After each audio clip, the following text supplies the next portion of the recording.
자,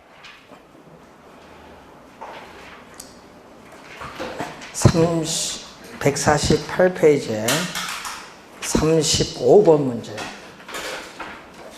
자, 투자의 타당성 분석에 관한 설명으로 옳은 건데, 자, 오늘 아까 방금 설명을 한 거죠. 내부 수익률은 순현가를 0보다 작게 하는 할인율 하니까 틀린 지물이죠. 네. 아까 우리 설명할 때, 자, 내부 수익률의 개념을 묻잖아요. 그래서 순현가는 뭐죠? 현금 유입의 현가에서 현금 유출의 현가를 뺀 거이기 때문에 순현가를 뭘로? 0으로 만드는 할인율. 0보다 작게 하는 할인율이 아니라 0으로 만드는 할인율입니다. 1번은 틀린 지문. 이렇게 개념을 출제를 합니다. 2번 수익성 지수는 순현금 투자 지출 합계 현재 가치를 사업 기간 중에 현금 수입 합계 현재 가치로 나눈 상대 지수다. 또 개념이 또 틀렸죠. 자, 수익성 지수는 아까 얘기했지만 부동산 투자로부터 장래 예상되는 뭐 돈 들어오는 거 뭐죠? 유입이 분자로 가고 유출은 뭘로 온다? 분모로 온다. 현금 유입에 있어서의 현재 가치를 현금 유출의 현재 가치로 나눈다. 이거 PV를 I로 나누는 게 바로 수익성 지수. 개념. 또 틀렸죠? 예? 그래서 항상 여러분 시험적으로 개념은 정확히 암기해둬야 돼요. 자, 2번도 틀렸고, 3번 순현가는 현금 유입의 현재 가치에서 현금 유출의 현재 가치를 뺀 거다. 자, 순, 현재 가치, NPV는 뭐가 나온다? 부동산 투자로부터 장래 예상되는 현금 유입의 현가, 항상 현재의 가치죠. 현가에서 뭐를 뺀 거? 현금 유출에 있어서의 현재 가치를 뺀 거다. 개념을 묻잖아요. 3번 정답이지. 뺀값. 그래서 항상 이걸 뭐다? 뺀값이라는 거. 3번 정답이고, 4번 회수 기간은 투자 시점에서 발생한 비용, 이 투자 금액을 회수하는데 걸리는 기간을 말하는데 여기까지는 잘 맞았어요. 개념. 뒤에 회수기간법에서는 투자 중에서 회수기간이 가장 장기가 아니라 회수기간이 가장 단기, 가장 장기가 아니라 가장 짧은 단기의 투자를 선택을 한다. 그래서 4번 틀린 지문이고, 5번 순현가법과 내부 수익률법에서는 투자 판단 기준을 위한 할인율로서 순현가법에서는 뭐를 사용한다?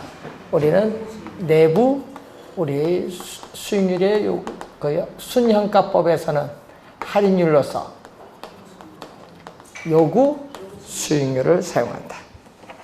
자, 여기서는 요구 수익률을 사용하고, 자, 이 내부 수익률법에서는 자, 내부 수익률법에서의 할인율로서는 내부 수익률을 사용한다. 그래서 어떻게 돼요? 틀린 지문이 되겠죠. 3번이 정답입니다. 개념과 특징 같은 걸 잘 보면 되고, 36번 갑니다. 자, 틀린 건데, 동일한 현금 흐름, 예를 들어서 1억이다. 동일한 현금 흐름에 투자할지라도 투자자 요구 수익률, 여러분 현금은 1억 원인데 요구 수익률 5%냐 10%에 따라 어떻게 돼? 순현가가 달라지죠? 그래서 순현재 가치는 달라질 수 있다. 맞는 지문이 되겠죠. 자, 2번 투자 규모, 투자 금액이죠. 투자 규모, 투자 금액의 차이가 있는 상호 배타적 투자인 경우, 상호 배타적은 뭐죠? 한 투자를 선택하면 나머지는 기각하는 건데, 이때 순현재 가치법과 수익성 지수법을 통한 의사결정은 달라질 수 있다. 자, 여러분 순현가가 0보다 크면은 투자를 채택을 하는데 순현가가 가장 큰 투자를 선택하는 건 순현재가치법인데 수익성지수법은 비율로 가잖아요. 그러다 보니까 상호 배타적 투자일 경우에는 수익성지수법은 비율로 가기 때문에 어떻게 돼요? 우리는 의사결정이 달라질 수도 있어요. 그래서 2번은 맞는지 왜? 투자 금액의 차이가 있기 때문에. 3번 순현재가치법은 가치의 가산 원리가 적용되나 내부 수익률법은 적용되지 않는다. 자, 순현재가치법은 뭐죠? 우리는 A 투자 내 순현가와 B 투자 내 순현가는 A와 B에 함께 투자했을 때 순현가가 같아요. 가치 가산 원리가 성립을 하는데 이 내부 수익률법에서는 A 투자 내 내부 수익률과 B 투자 내 내부 수익률을 대준값은 A와 B에 함께 투자했을 경우에 내부 수익률과 서로 같지 않다라는 내용이죠.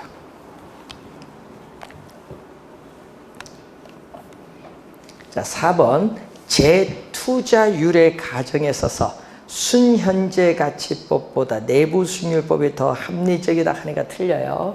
자, 여러분 재투자율에 있어서 내부 수익률은 요구 수익률보다 크면 뭐가 돼?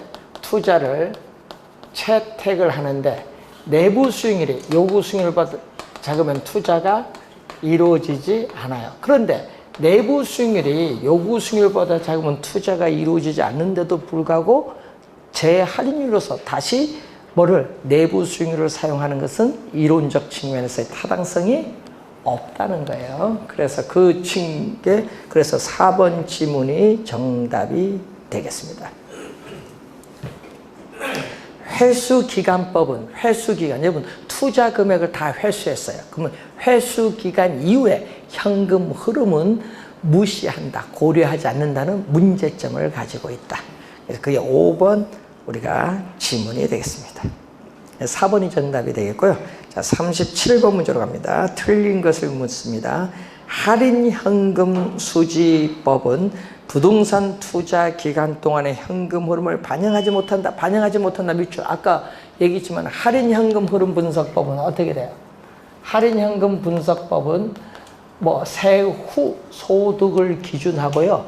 부동산 취득에서 처분까지 전체 기간 동안의 모든 현금 흐름을 반영한다. 모든 현금 흐름을 반영합니다. 반영하지 못한다니까 틀린 지문. 1번 정답. 2번 회계적 이익률법은 정통적 분석 기법이잖아요. 화폐 시간 가치를 고려하지 않는 방법입니다. 자, 순현재 가치가 0인 단일 투자하는 경우에는 수익성 지수는 얼마? 1. 순현재 가치가 0이면 순현재 가치가 0이라는 것은 뭐가 같다? 현금 유입의 현가와 현금 유출의 현가가 서로 같다는 얘기죠? 같으면 뭐다? 수익성 지수는 뭐가 돼? 1이다. 요지. 자, 그래서 3번 맞는 지문. 4번 투자 안에 경제성 분석에서 민감도 분석을 통해서 투입 요소의 변화. 투입 요소는 뭐죠? 우린 독립 변수고 그 투자 안의 순현재 가치, 수익성, 순현재 가치는 종속 변수죠. 미치는 영향을 분석할 수 있습니다. 4번 민감도 분석 개념이 나와 있죠. 5번 투자 금액이 똑같고 순현재 가치가 모두, 자, 여러분 투자 금액 1억 똑같아요. 순현재 가치는 전부 0보다 커요. 0보다 크면 어떻게 돼? 투자를 채택합니다. 이럴 경우에 그게 부의 극대화 원칙. 부의 극대화 원칙에 따라서 항상 투자자의 부를 극대화시킬 수 있는 거 선택해야겠죠. 그래서 여러분 순현재 가치가 맨 끝에 큰 투자를 선택한다. 큰에 동그란. 두 개의 투자를 비교할 때 항상 순현재 가치가 큰 걸 선택해. 왜? 그래야 부를 극대화시키니까. 자, 38번 문제로 갑니다. 틀린 것. 자, 회계적 이익률은 연평균. 자, 여러분 회계적 이익률법에서 회계적 이익률은 연평균 연평균 순이익을 연평균 뭘로? 투자 금액으로 나누어준 것을 뭐라고 한다? 회계적 이익률이라고 한다. 그래서 1번 맞는 지문이 되겠죠. 2번 내부 수익률이란 투자로부터 기대되는 현금 유입의 현재 가치. 항상 여러분이 요걸 물을 때 항상 투자의 판단 시점 무슨 시점? 현재 시점. 현금 유입의 현재 가치와 현금 유출의 현재 가치. 현재 가치 미출. 둘 다. 그게 나중에 시험 나올 때 주셔야 돼요. 왜냐면 시험에는요, 미래 가치로 출제하기도 하거든요. 같게 하는 할인율입니다. 2번 맞고, 3번 순현재 가치는 화폐 시간 가치를 고려한 방법이죠. 이론적으로 순현가가 0보다 작으면 투자의 타당성이 없죠. 자, 여러분이 순현가는 P부에서 I를 뺀 건데 0보다 크냐 작냐 요 얘기잖아요. 그럼 0보다 작으면은 현금 유입의 현가보다 현금 유출의 현가보다 크니까 투자가 이루어지지 않고 0보다 크면은 투자를 뭐 한다? 선택을 하죠. 투자가 이루어지지 않고. 그래서 우선 4번 맞죠? 5번 수익성 지수는 화폐 시간 가치를 고려하죠. 요 세 가지 방법은 할인 현금 흐름 분석법이기 때문에 화폐 시간 가치를 고려한 방법. 5번 정답. 이런 문제만 출제되면 보니까 다 이론이잖아요. 39번 할인 현금 흐름 기법과 관련된 설명으로 틀린 것. 내부 수익률은 투자로부터 발생하는 현재와 미래 현금 흐름의 순현재 가치를 0으로 만드는 할인율인데 1로 만드는 1 안 돼요. 1이 아니라 순현재 가치를 뭘로 만든다? 0으로 만드는 할인율. 1번 정답. 1번이 바로 틀렸지 뭐. 2번 순현재 가치는 투자자의 뭘로 할인한다? 요구 수익률로 할인한 현금 유입의 현가. 요거죠. 현금 유입의 현가에서 현금 유출의 현가를 뺀다. 뭘로 할인? 요구 수익률로 할인다. 요구 수익률 밑줄. 그리고 뺀값 할 때 뺀에 또 밑줄. 그게 둘 다 그게 포인트인데 항상 주의해 두시고. 3번 할인 현금 흐름 기법이란 부동산 투자로부터 발생하는 현금 흐름을 일정한 할인율로 할인을 하는 투자 의사결정 기법인데, 여기서 할인율은 뭐죠? 일정한 할인율 할 때 할인율은 두 가지 있죠. 요구 수익률 또는 내부 수익률. 순현가법과 수익성지수법은 요구 수익률이고 내부 수익률법은 내부 수익률이죠. 자, 네 번째 수익성지수는 투자로 인해 발생하는 현금 유입의 현가. 요거죠. 현금 유입의 현가를 뭘로 나눴다? 현금 유출의 현가. 요 분모 분자 항상 주의를 많이 해두도록 합니다. 자, 5번 민감도 분석은 모형의 투입 요소가 변화함에 따라 그 결과치인 순현재 가치와 내부 수익률이 어떻게 변화하는지를 분석한다. 민감도 분석도 뭘 물었다? 개념을 또 물었습니다. 개념. 자, 작년 출제된 문제 어려운 거 아니었죠? 네? 자, 40번 틀린 겁니다. 수익성 지수법이나 순현재 가치법은 화폐 시간 가치를 고려한 투자 결정 기법 맞죠? 화폐 시간 가치 고려, 이게 포인트죠. 자, 2번 단순 회수 기간법이나 회계적 이익률법은 화폐 시간 가치를 고려하지 않죠. 또 화폐 시간 가치를 고려하지 않는 방법, 이게 포인트. 자, 3번 내부 수익률이 요구 수익률보다 작으면 투자를 뭐 한다? 기각하죠. 어림세법 중 순소득 승수법. 자, 여러분 어림세법은 여러 형태의 현금 수지를 승수의 형태로 나타내는 승수법이 있고 수익률의 형태로 나타내는 무슨 방법? 수익률법 두 가지가 있어요. 자, 승수는 뭐예요? 승수는 우리는 투자한 금액을 수익을 가지고 회수하는 데 소요되는 기간을 말하기인데, 이 회수하는 데 소요되는 기간이 짧을수록 유리해요. 그러면 순소득 승수는 뭐죠? 자, 여러분 아까 우리 총, 순, 전후 잘 배우셨네요. 총 또는 조조, 총, 순, 전, 후 배우셨잖아요. 그때 지금 요거죠. 순은 순소득 승수인데 순소득은 뭐요? 순영업소득을 줄임말. 근데 우리는 분모 이렇게 분자로 가잖아요. 분모 분자. 자, 분모 분자로 이렇게 가는데, 자, 분모 분자로 갈 때 요 두 가지는 뭐를 대상으로? 요 두 가지는 총 투자액을 대상으로 하지. 그래서 총 투자 금액을 뭐를 가지고, 요거 승수 앞에는 분모, 순영업소득 가지고 회수하는데 소요되는 기간인데, 이 기간이 멀수록 짧을수록 유리한 거예요. 짧을수록. 순소득 승수값이 뭐 할수록 클수록 하면 안 되고 짧을수록 유리한데 자본 회수 기간이 짧죠. 여러분 순소득 승수를 뭐라고 해요? 순소득 승수를 우리는 총 투자 금액을 순영업소득으로 회수하는데 소요되는 기간을 뭐라고 한다? 자본 회수 기간인데 순소득 승수가 작을수록 자본 회수 기간도 짧아요. 그러니까 4번 틀린 집. 5번 일반적으로 내부 수익률법보다 순현재 가치법이 투자 중고로서 선호되는 우월한 방법. 자, 41번 문제로 갑니다. 자, 부동산 투자 분석 기법에 관한 설명으로 옳은 것을 모두 고른 것을 이제 묻는 내용입니다. 옳은 것.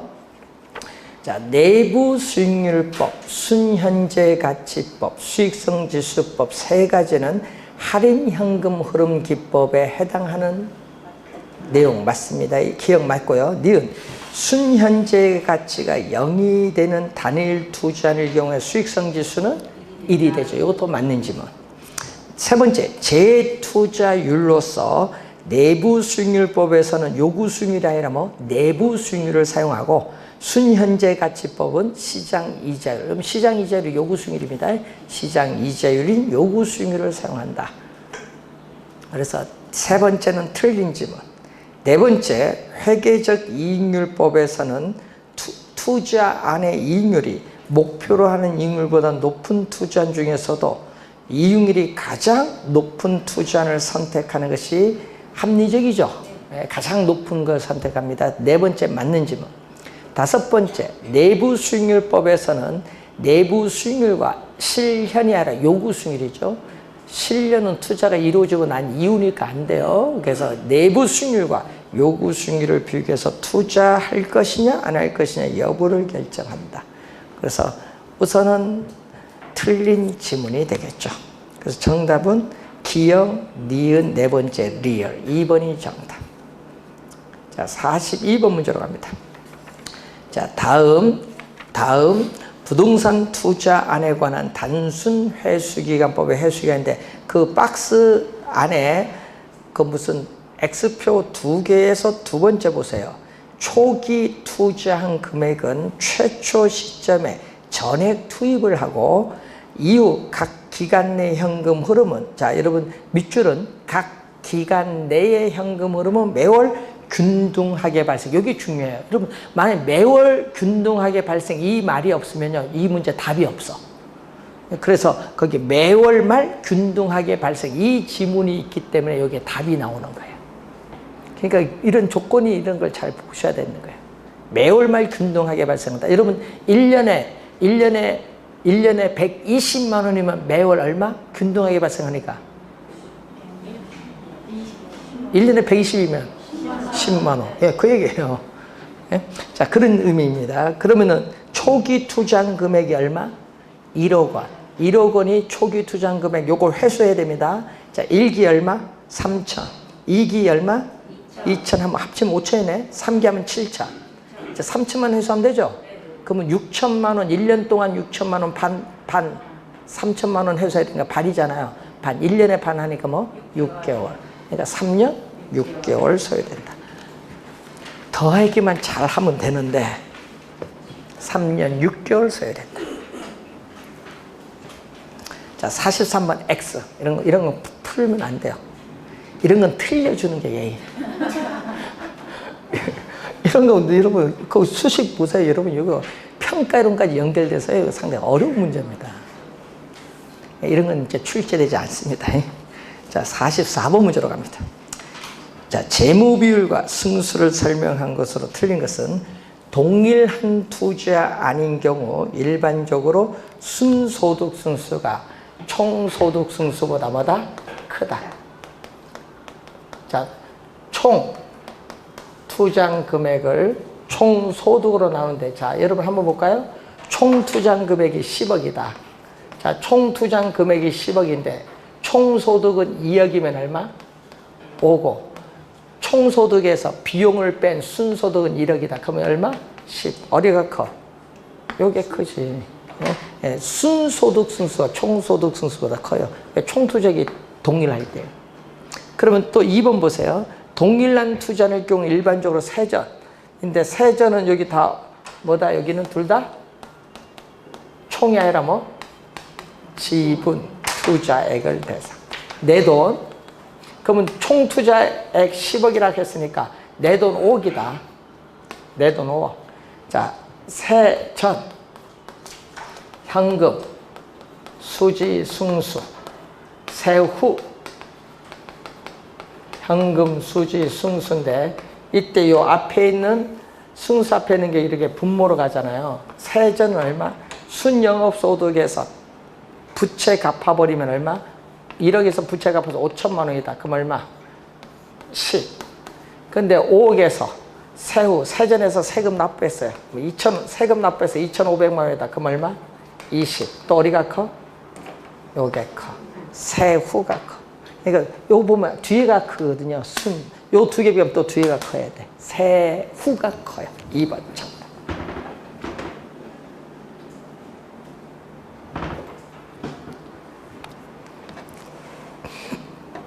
자, 3번 부채 감당률. 자, 또 시험 문제 원래 또 출제 예상되는 용어입니다. 하여튼 이 부채 감당률은요, 단골이야, 단골. 시험 문제. 원래 또 출제되는 부채를 감당할 수 있는 비율을 얘기합니다. 부채를 감당할 수 있는 비율이 부채 감당률인데, 순 영업소득, 순 영업소득이 부채 서비스액이 얼마가 되는가를 측정하는 지표가 부채 감당률. 자, 이 값인데 이 값이 얼마? 1보다 작으면, 1보다 작으면 이 얘기거든요. 순 영업소득이 부채 서비스에 감당하기에도 뭐다? 부족하다는 의미. 그래서 맞는 지문이 되겠고, 자, 4번 담보 인정 비율을 통해서 투자자가 재무 레버리지, 부채를 얼마나 활용하고 있는지를 평가할 수 있죠. LTV. 여러분 뭐가 나와요? LTV를 통해서 우리는 지렛대 효과가 나오죠. 부동산 우리가 가격에 대해서 대출금이 차지하는 비율, 이 대출금 남의 돈을 얼마 이용하냐에 따라서 투자의 지렛대 효과가 달라지잖아요. 그래서 재무 레버리지를 얼마나 잘 활용하고 있는지를 평가할 수 있어요. 총부채 상환 비율은 차입자의 상환 능력을 보는 거죠. 자, DTI는 차입자의 연간 소득에 대해서 원리금 상환액이 차지하는 비율인데, 이걸 뭐라고 하죠? 총부채 상환 비율, 소득 대비 부채 비율 또는 차주, 차입자의 상환 능력을 보는 거. 소득에 대해서 원리금 얼마나 여러분 감당할 수 있냐, 이걸 보는 거죠. 맞는 지문. 그럼 요즘에 소득이 없으면 대출을 가능해요? 안 되죠. 요즘 요거 두 개 기준에서 대출해 주니까. 자, 45번 문제로 갑니다. 승수법과 수익률법에 관한 설명이죠. 승수법과 수익률법에 관한 설명으로 옳은 것은 총소득 승수는 총투자 금액을 뭘로? 총소득, 세후 현금 흐름이 아니라 총소득으로 나눈 값입니다. 1번 틀렸고, 2번 세전 현금 흐름 승수는 지분 투자액을 뭘로 나눴다? 세전 현금 흐름으로 나눈 값. 2번 정답. 이 공식만 알면 되겠고 3번 순소득 승수는 지분이 아니라 뭐다? 총 투자액을 순영업소득 나눈 값이고 세후 현금 흐름은 총이 아니라 지분 투자액이죠. 지분 수익률은 여러분 요거 지분 투자에 따르는 수익률은 지분 투자액 내 돈이죠. 자기 자본에 대해서 뭐가 차지한다? 세전 현금 수지 세전 현금 흐름이 차지하는 비율. 순영업소득이 아니라 뭐 세전 현금 수지.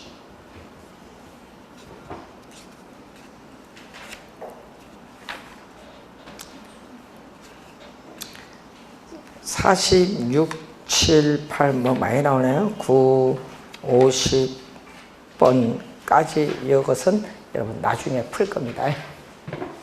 기출문제 여기서 계산 문제니까 나중에 여러분이 별도로 계산 문제 특강을 할 거예요. 그때 중요 유형 또 다룰 겁니다.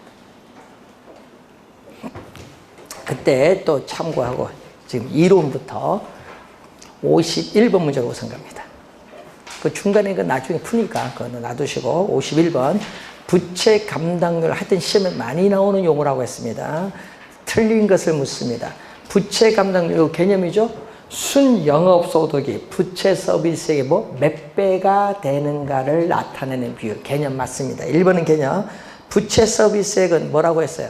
우리 늘 배웠잖아요. 부채 서비스액은 우리 늘 배웠죠. 원리금 상환액. 원리금 상환액은 원금 플러스 이자.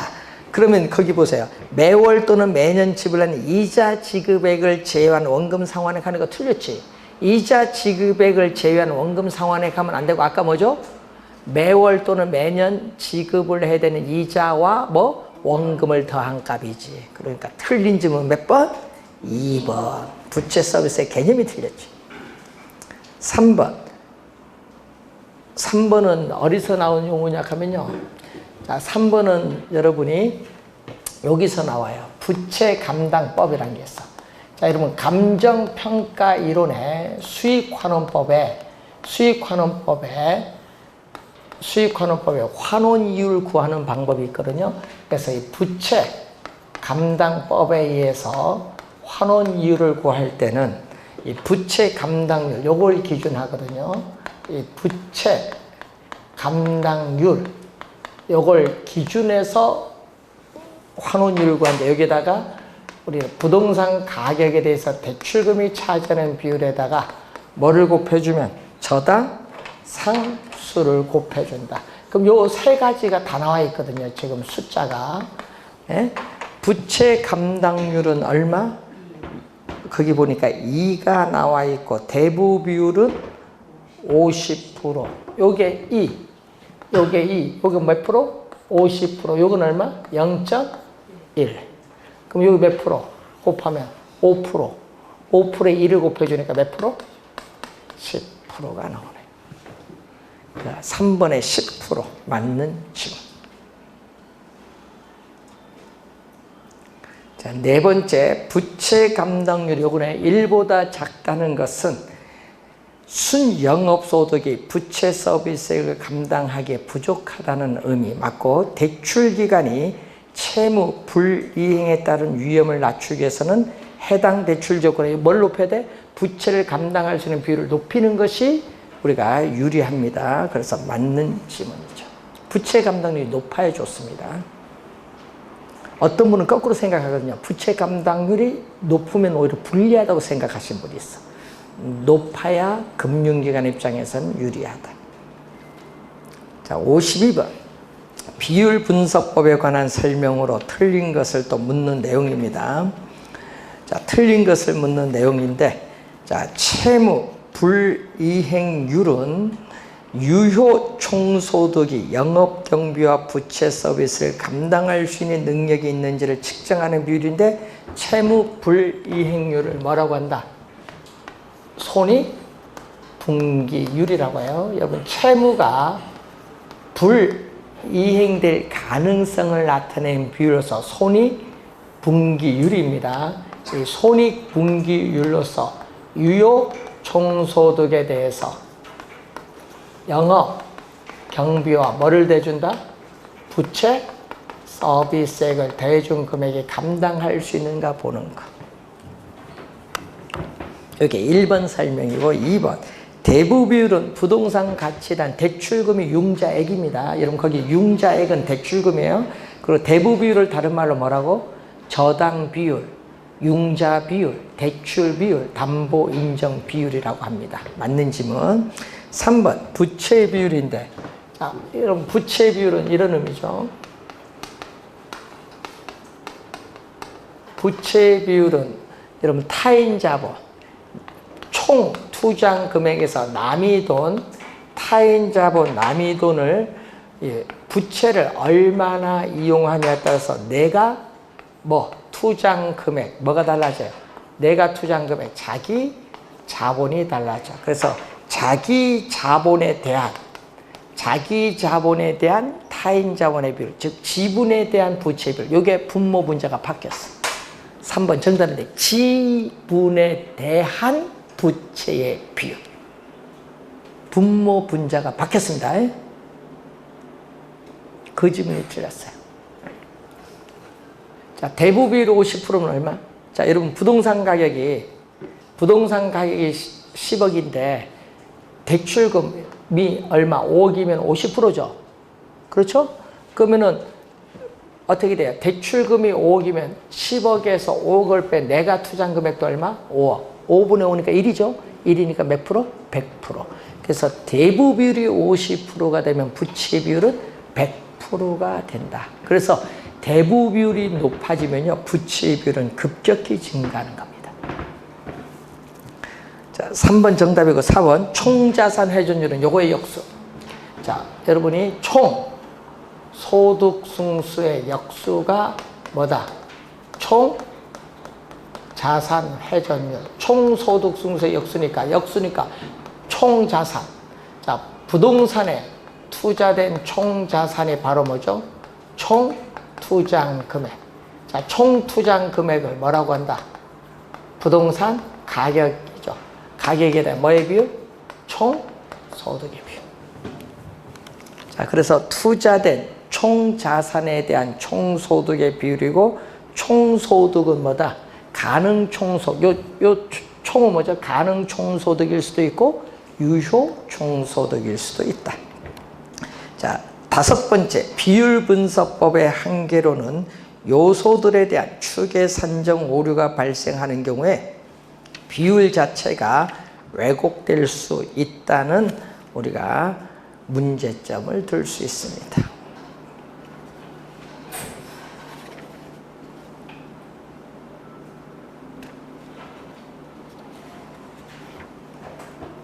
자, 53번 문제 보시면은 다음은 임대주택의 1년간 운영실적 자료에다 가능총소득 밑줄, 가능총소득에 대한 영업경비 비율인데, 자, 이런 의미거든요. 자, 영업경비 비율은 수식이, 자, 지금 뭐에 대한? 지금 가능총소득, 이 총소득에 대한 영업경비 비율을 요걸 계산하라 얘기예요. 자, 지금 문제에서 호당 임대료가 500만 원이 나와요. 호당 임대료가 얼마? 500. 자, 호당 임대료가 500인데 얼마? 60호가 나오죠. 임대 단위수. 그럼 호 없어지니까 얼마? 3억 원. 3억 원이 뭐다? 가능 총소득. 그럼 이 3억 원이 뭐다? 가능 총소득은 3억 원. 여기다가 공실을 빼는데 공실은 얼마? 10%가 나오네. 10%. 자, 3억 원에 10%인 얼마?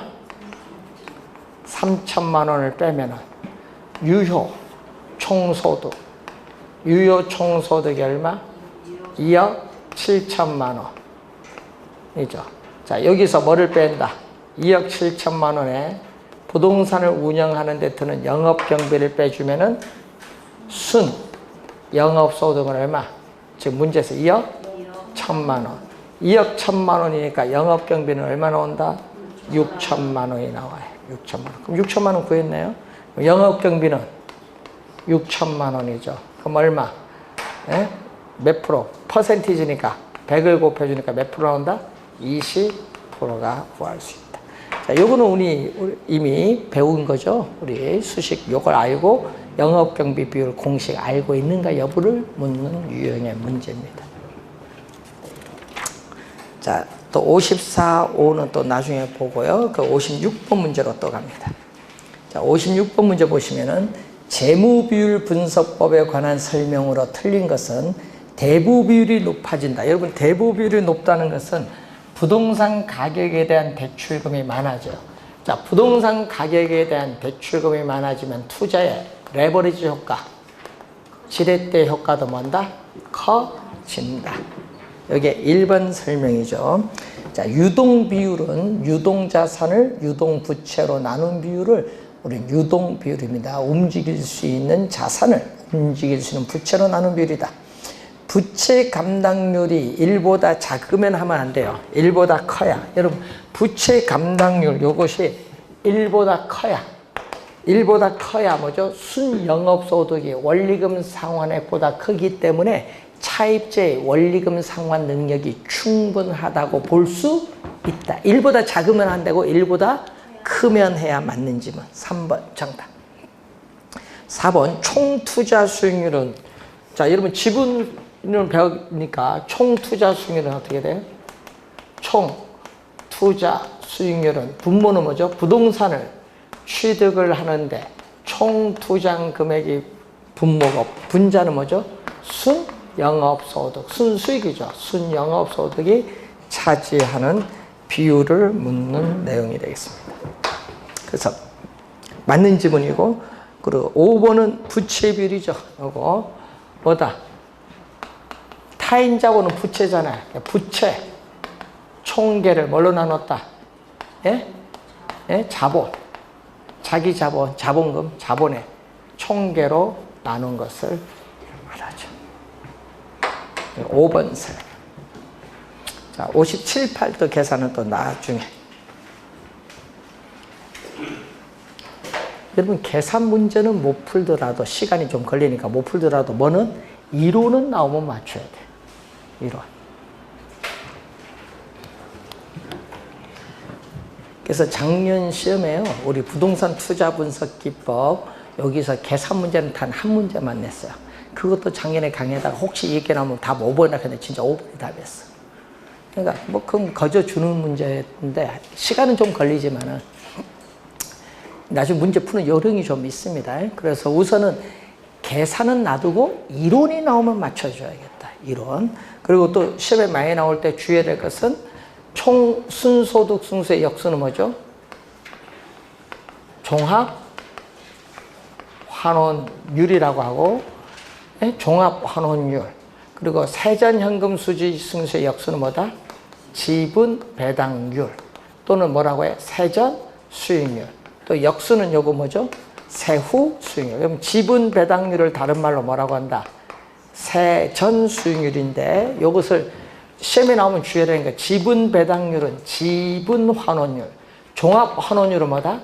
자본 환원율. 또 요걸로 출제를 또 계산 문제 나오면 또 잘 틀려요. 지분 배당률을 다른 말로 지분 환원율, 종합 환원율을 다른 말로 자본 환원율. 또 말을 바꿔서 또 출제를 해버리거든요. 이럴 때 좀 주의해야 되겠지.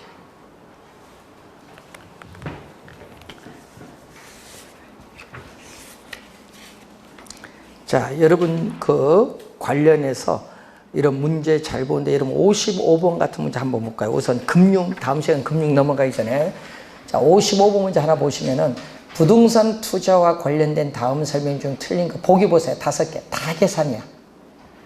다 5개 계산 나오는데 출제원은 1, 2번 답을 안 내요. 1, 2번 답하면 앞에 뒤에 낼 필요가 없지. 이런 유형의 문제, 계산 5개를 다 해야 되는 문제는 답은 4, 5번에 있어요. 이럴 때는 거꾸로 풀어야 돼. 5번부터. 부채 감당률이 얼마다? 1.5. 자, 부채 감당률이 여기 1.5예요. 1.5고 순영업소득이 얼마? 1,000만 원. 순영업소득이 1,000만 원이다. 이때 부동산을 담보로 차입을 할 수 있는 최대의 우리 서비스액은 얼마다? 2천만 원. 2천만 원 하면 안 되지. 여기 2천만 원이면 얼마? 2천만 원이면 1.5가 나오면 안 되고 0.5가 나와야지. 그렇죠? 그러니까 틀렸지. 그러니까 몇 번? 5번 정답. 5번은 어떻게 돼요? 틀린 지문이 되겠습니다. 자, 관련해서 한번 또 확인을 좀 해두시고, 이제 계산 문제는 뭐 나중에 안 푼 것은요, 뒤에 가서 한번 여러분이 계산, 우리 특강할 때 한번 관련해서 같이 또 풀어보고, 이제 투자 단원 끝나고 이제 금융 쪽으로 갑니다. 자, 이 금융 쪽에 있어서 또 시험 문제가 투자 합쳐서 12문제 출제되잖아요. 그래서 이제 금융, 투자가 7문제 내면요, 금융 5문제. 투자가 8문제 내면 금융 4문제. 투자 9문제 내면 금융은 적게 3문제. 뭐 이런 식으로. 하여튼 비율은 30%를 잘 맞춰줍니다. 그래서 이 금융은 자금을 융통하는 부분이기 때문에 또 우리 투자와 더불어서 이 부동산학에서는 상당히 중요한 단원입니다. 그래서 작년도 시험이 금융에서 한 문제가 좀 어려웠어요. 안 들어본 용어가 좀 나와서. 그래서 여러분이 이제 169페이지 금융 이론 기초부터 잠시 쉬고 시작하겠습니다.